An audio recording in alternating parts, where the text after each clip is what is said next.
You've heard it before. That hollow drumming sound coming from the tree at the edge of your yard. Most people hear it and move on. Maybe they look up for a second, maybe they don't. The sound stops. The yard goes quiet again. But here's what you didn't know. That sound you just heard wasn't just noise. It was construction. Active, deliberate, architectural construction. And the woodpecker making that sound in your yard right now is not just drilling. It is designing a structure that will outlive its own presence there. By the end of this video, you will never hear that drumming again without knowing exactly what is being built, and exactly who is waiting to move in next. Let's start with the sound itself. Because that drumming you've been hearing, that rapid percussion against wood, is not random. Every woodpecker species drums at a specific frequency. The downy woodpecker, which is almost certainly the one visiting your yard, strikes at around 20 hits per second. 20.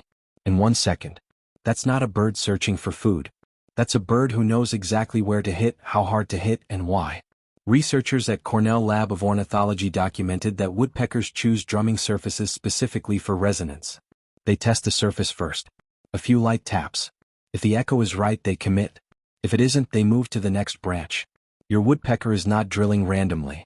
It is listening. Now here's what the drumming is actually communicating. When a woodpecker drums without excavating, when it's just the rhythm, no visible debris falling, it's a territorial signal. It's saying, this tree is being worked. This yard is occupied. The specific frequency travels farther through wood than through air. Every other woodpecker within 300 meters hears it clearly.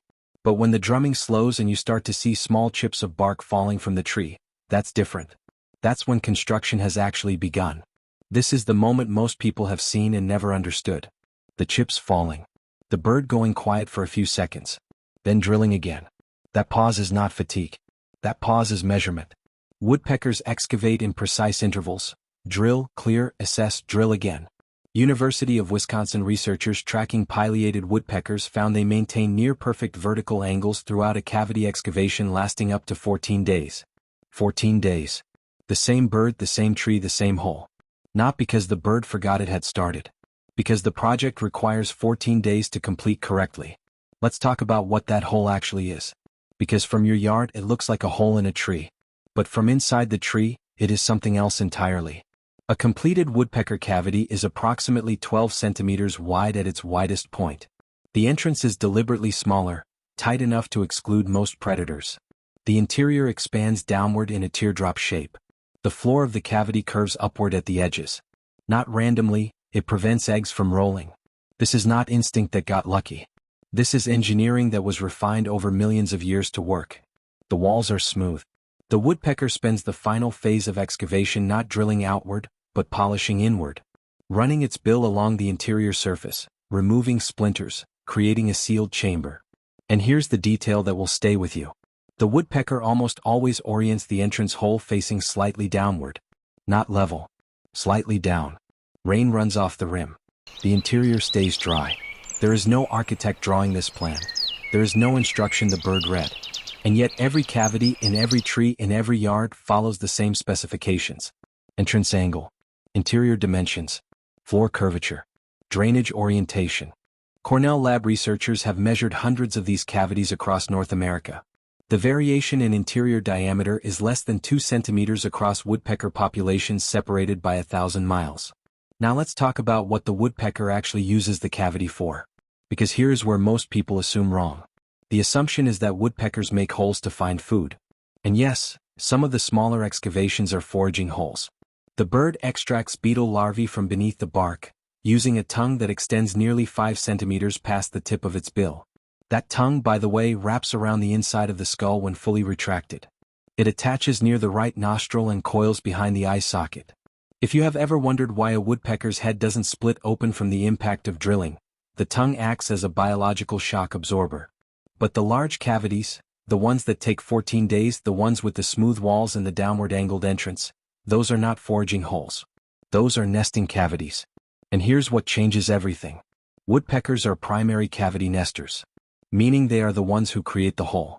But they rarely return to the same cavity the following year. They build a new one. They almost always build a new one. Which means the cavity they spent 14 days constructing in your yard, that precise, engineered, weatherproof chamber, gets abandoned by the bird that built it. And then something else moves in. Secondary cavity nesters. That's the term researchers use. Birds and mammals that require a cavity to nest but cannot excavate one themselves. They depend entirely on primary nesters like woodpeckers to do the building.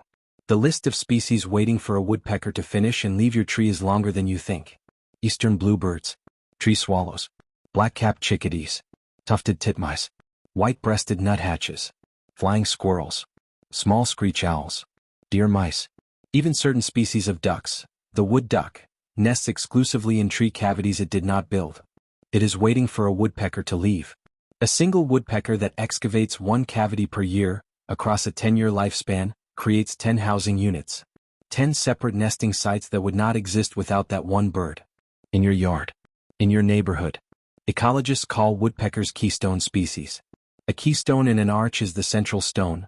Remove it and the whole structure collapses. Remove woodpeckers from a forest ecosystem, and the cascade begins immediately. Bluebird populations decline. Chickadee populations decline. Owl populations decline. Not because anything hunted them. Because there are no more empty houses. The vacancy sign went dark when the woodpecker left. Now here's the part that researchers at the University of Wisconsin documented that most people have never considered. The woodpecker doesn't just build the cavity. It selects the tree.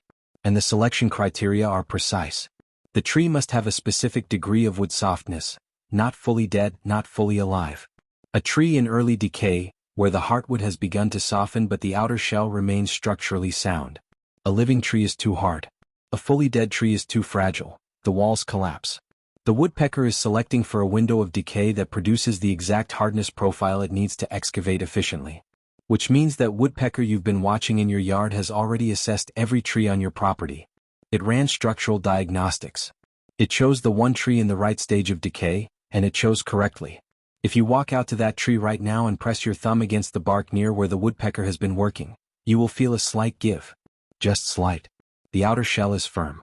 But behind it, something has changed. The woodpecker found it before you did. Let's talk about what happens inside that tree while the woodpecker is working. Because the chips falling into your yard tell a story most people never read. The large pale chips are heartwood, the interior of the tree. That's where the cavity is being cut. The darker, flaky pieces are bark. Those fall at the beginning during the initial breach of the outer surface. If you see sawdust fine debris, not chips but powder, the woodpecker has hit a section colonized by carpenter ants. The ant galleries are already hollow. The bird is following a pre-existing tunnel. Woodpeckers can hear ant colonies moving inside wood.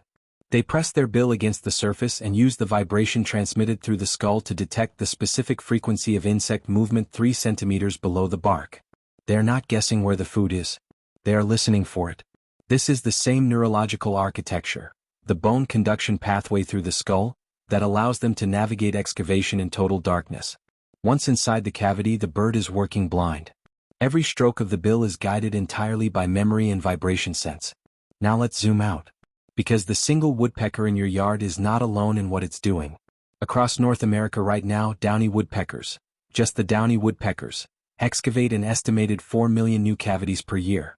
4 million housing units, built from scratch in 4 million trees selected with structural precision, by birds that weigh 28 grams. Less than an ounce. The weight of 5 pennies. And every one of those cavities will be occupied by something that wasn't the builder. The woodpecker builds. It leaves. The neighborhood moves in. Let's stay in your yard for a moment.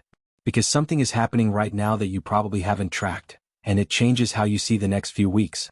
If the woodpecker has been working the same tree for more than 3 days, the cavity is already past the breach phase.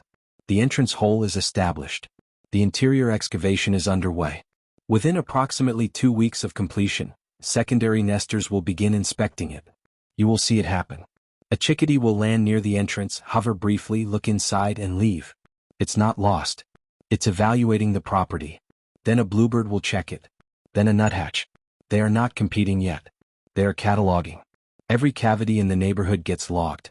The decision of who moves in gets made later, based on timing and urgency. The first species to begin actively carrying nesting material into the cavity wins it. That's the rule. No violence. No prolonged dispute. First to commit, first to occupy. If you watch your yard carefully in the 2 weeks after the woodpecker stops working that tree, really watch it, you will see this happen. You will see the cavity get inspected, competed for, and claimed. All of it silent, all of it deliberate. Now I want to tell you something about the woodpecker that doesn't usually make it into the naturalist guides. Something observed in long-term field studies that is harder to categorize. Woodpeckers return to abandoned cavities. Not to reoccupy them, they don't nest where they've nested before. They return to inspect them. Researchers documented this repeatedly with banded individuals. A woodpecker will revisit a cavity it excavated 2 or 3 years prior.